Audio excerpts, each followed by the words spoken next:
So left to right, on this front control panel, you have a button that looks like a little house is underneath it. That's the IQ home button. That's the board's home button. So this panel has an Android device built into it, a custom-made Android device to give you functionality when you do not have a computer physically tethered to it, like we do right now.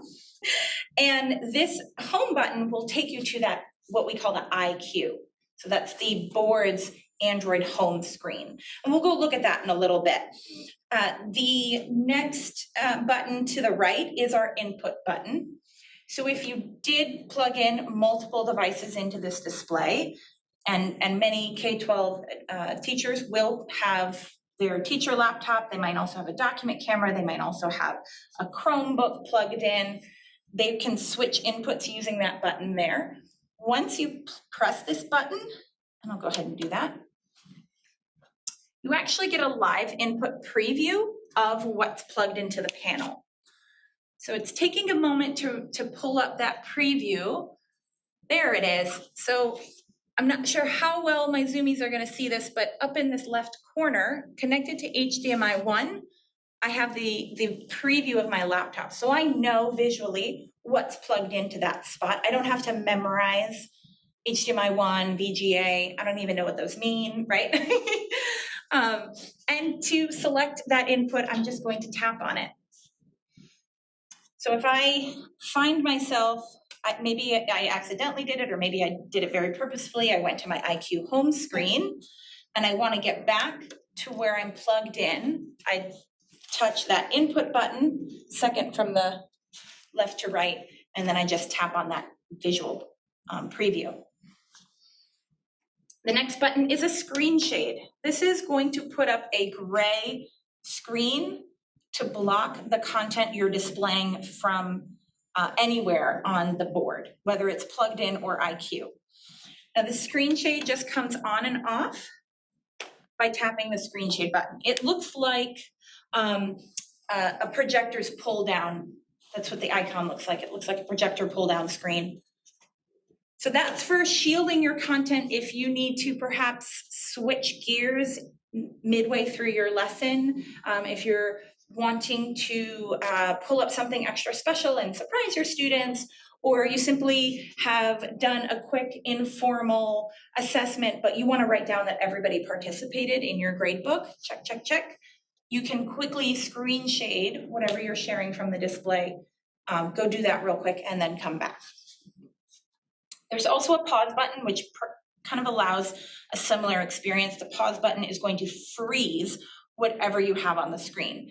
So in the K-12 world, I see teachers use the pause button just like they would have used a pause button on a projector once upon a time. They've brought up an assignment on the large format display, they freeze it, and then while the students are working on that self-paced assignment, they have all the instructions, any information they need on the display, but the teacher can go work on other things on his or her laptop while still being connected and having that visual. There are also some volume buttons, which here in the university, you're going to leverage the, sorry, I've forgotten what it's called again. The panel, the touch panel at the podium. The podium touch display, yep. So you'll have volume up and down, and then this final button on the far right is the sort of monitor screen off, screen on button. You shouldn't need that because you'll be able to power everything from the podium over there. But just know that these buttons are here and they're frequently used in the K-12 environment. There's also, all of these panels come with a remote with these same buttons. So teachers in the K-12 schools, you might see that their teacher desk is all the way at the back of the room, and they have their remote that they can use to control the basic hardware elements of the panel, just like they would have controlled their projector. So with Smart Ink, this is an inking software that lets you ink intuitively, naturally on top of your existing content. You can ink over PowerPoints, PDFs, and the ink can embed and save to those documents. We worked with Microsoft many years ago to leverage Smart Ink with any application they had that had inking in it, such as PowerPoint. You can also ink over the browser. What's really nice about Smart Ink is that you are not limited to this default black pen. You're not even limited just to pens. So I can change by tapping on the pen bubble. I can change my pen color to any color on the color wheel that I want. So if I want to write in, say, kind of an orangey color when I write in the word sun, maybe I want to change the thickness. I could even make my strokes dotted or have some interesting elements to them. But now I can write sun in nice bold orange ink. I can also choose from a variety of what we call the Smart Notebook pens. So anybody who is familiar with Smart Notebook, what you'll start noticing is that Smart Ink kind of gives you all the pen tools that you're accustomed to in Notebook outside of the Notebook environment, or vice versa. If you're used to Smart Ink and then you go play around in Notebook, you'll see the pen tools inside of Notebook that you've been using with Smart Ink. So we have a calligraphy style pen, which helps make your writing look prettier. We have a really interesting creative pen. There's a shape pen to help you draw squares and circles more accurately, paintbrush, etc. Magic Pen happens to be my favorite pen. The Magic Pen gives us access to tools like Spotlight. So I draw a circle and automatically most of the screen is grayed out or darkened, and I can move this spotlight around with the touch of my finger, and we can focus our students' attention on something we're trying to point out to them. Magic Pen also gives me the ability to zoom. So if I draw a rectangle, it will zoom in on the screen. Just as with the Spotlight, I can move that rectangle around. And with both the Spotlight and the zoom, I can change the shape of that rectangle or circle. I can make it more square. I can even zoom in a little bit further if I wanted to with my zoom tool, a little magnifying glass on the bottom there. So for those who are in the room, you can see this nice and big because I've zoomed in over my Smart Ink tools. Our Magic Pen is the pen with the stars around it.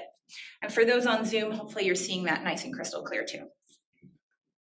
When we're ready to close either the zoom or that spotlight, you just tap the X. Magic Pen also gives me the ability to write, and oops, we'll just let that fade away on its own. So if you're writing something on the display to, maybe we are going to fill out this solar system, but we want that ink to fade away, so we're challenging our students to remember, then we're going to ask a student to come up, what do you remember from what we originally wrote down? Let's go back to a regular pen. You'll notice, actually let's maybe zoom in here one more time. And now I've changed my color to blue. So on my Smart Ink bubble, I'm on the pens right now, but I also have a toolbox and a star. So the toolbox gives me access to presentation tools like the Spotlight and the Zoom tool without having to choose Magic Pen. It also gives me a capture tool. And the star means that I can favorite these Smart Ink, my favorite Smart Ink tools. So when I tap away from the Smart Ink bubble, come on, be done. You'll notice that there are some, let's go ahead. There are some little bubbles around my pen bubble, and those are my favorites. So I set a favorite by tapping on the star, and then clicking that plus button to establish a favorite. I've clearly set entirely too many favorites for it to show up. It only shows, I think, 4 or 5 at a time around the circle, but you can certainly open up more so you don't have to go searching for things like a stamp. I'll go through our toolbox. So we've already seen spotlight. This just sets an automatic spotlight, and now you can move it around, change the shape a little bit. We've seen the zoom tool. The screen shade tool here is very similar to that physical screen shade on the display itself, but this one actually you can shrink. You can move in the sides. So if you're trying to reveal certain information little by little to your students, and I think that's pretty applicable across any grade level if you want to just focus students' attention on the top half of the information you're presenting. And if you tap on it, it'll change colors. So if you don't like gray, you can make it whatever color you want. The capture tool gives you a variety of capture options. My personal preference is the draw your own rectangle option. So I'm just going to click and drag. Can do that with my pen or my finger. And it's going to give me the option to send it to the clipboard, send it to notebook, or save it somewhere. I'm just going to cancel out. I'll show you that we can do that with our finger as well. Okay, and then we can paste that image anywhere. Teachers love the capture tools because they can grab images off of a website that they saw or from another presentation and put that into their own presentation. And there are 2 other options: to take a screen capture of your whole desktop or to just take a screen capture of the window. There is a stamp tool. And the last thing I want to point out is our text tool. So we can convert ink to text. And now this is going to be more useful when we're perhaps on a website. And you can see I pulled up what are the solar system, because I don't know the planets in order well enough. Go ahead and get this pulled down here a little bit. So if we want to search a website, we could certainly pull open our website and end up using an on-screen keyboard that pops up, or we can write the website we're trying to go to or the search word and have it input that, convert the text for us. So I'm gonna write, to keep it in our theme of the solar system, I'm gonna write in sun. It's gonna convert that. I accept the conversion, and now I wanna touch where I want this ink to go. So I'll touch into the search bar and it automatically will search the sun for me. So just some fun presentation tools. Now, when you open PDFs, do you have Adobe Acrobat Reader, or are you opening PDFs in a browser? We do. We have Pro. Everyone has access to Pro. Perfect. So Adobe Acrobat Reader Pro has its own inking tools, and Smart Ink will defer to those tools. So you will be able to ink in the Adobe Pro. What I have open right now is our Smart Document Viewer. So if I go to Heather, I think most people though use PowerPoint. Oh, most of them use PowerPoint. Okay. I think so. Okay. Well, just so you're aware, if we wanted to open a PDF, you can right click or press and hold and open with. There's my Acrobat Reader, and there's Smart Ink Document Viewer. Either tool will work. If you don't, we sort of, I think, teachers use this when they don't have access to Acrobat Pro. And I've made a habit of using it because a lot of teachers want to understand what's that thing? People may not have it downloaded, or they may not have gotten access through IT, because you do need to get it through them. So you have to request it. Gotcha. So the Smart Ink Viewer would be a good workaround. Yes. Yes. Okay, so let's look at what this does with PowerPoint. Now we're going to go to, my Zoom tools are in my way, sorry. Move these down here. If we go to slideshow, we're going to start from the beginning. When we're presenting a PowerPoint, there are tools, of course, PowerPoint tools to move forward and back. You could also swipe with your finger to bring things up.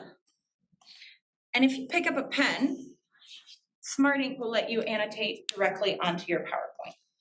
So we can emphasize some information. And what's nice is that, let's say we take some notes here. I'm going to exit this PowerPoint because we're not going to actually learn all about drugs today.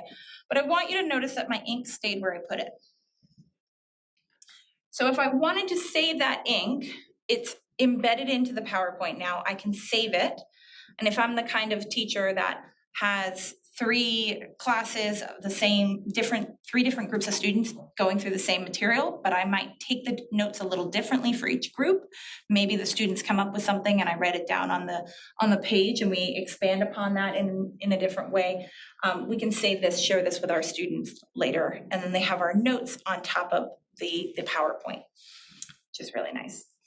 So what is great is that you can take notes in class, you can have your students come up and add to them, and then you can save them and you can post them in D2L. Say somebody missed class, they would have all of the notes available.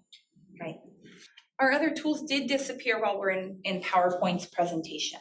So just keep in mind that when our Smart Ink is deferring to Microsoft's inking capabilities, there is a way to turn that off, but I'm not going to get into those nuances today. If you really don't want the ink to embed, I think the value there is the embedding of the ink live. The last thing last 2 things I'll point out about Smart Ink. We can ink on a browser page, move to another browser page, and our ink has stayed where we wanted it to. Now, we don't have the ability to break into website code and embed our ink onto these websites. I think that would be very problematic for everyone.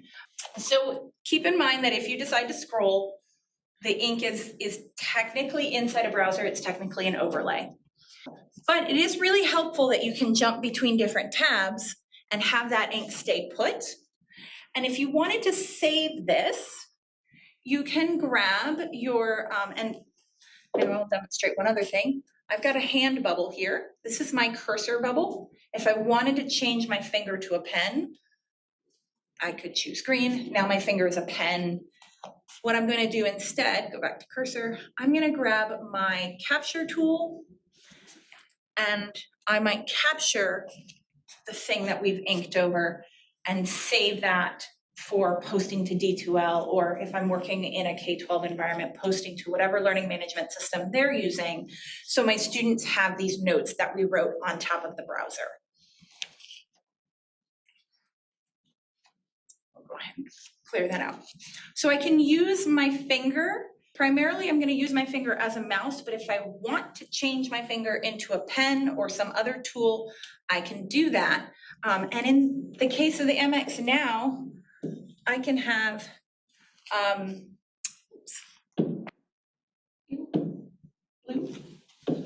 now I should be able to have a blue and a green pen going at the same time. One student writing with their finger, one student writing with a pen. In K-12, this is really popular if we are having students collaborate at the display to answer questions on a PDF worksheet. Perhaps they're engaging with content inside of a notebook lesson, a page that has here like a page that's intended to be more of a worksheet for my students. I could have my one student writing with their finger, one student writing with their pen. In the higher ed environment, I imagine this would be more useful for the sort of brainstorming project development if we pull up like a template, a PDF template of a Venn diagram or a PDF template of a story map or something of that sort. You can erase with your palm, or of course, if you wish, you can clear the ink. There is a clear ink tool. Where is my little clear ink bubble? So let me grab my Which one? Zoom tool and show you. So here in this upper corner, we have our Smart Ink clear bubble. So this little guy is going to appear on browsers, on your other applications. It's not going to appear perhaps in the Smart Ink document viewer. Okay, that is Smart Ink and the connected experience. So in a nutshell, Smart Ink lets you annotate over your content when you are connected to the display with a laptop.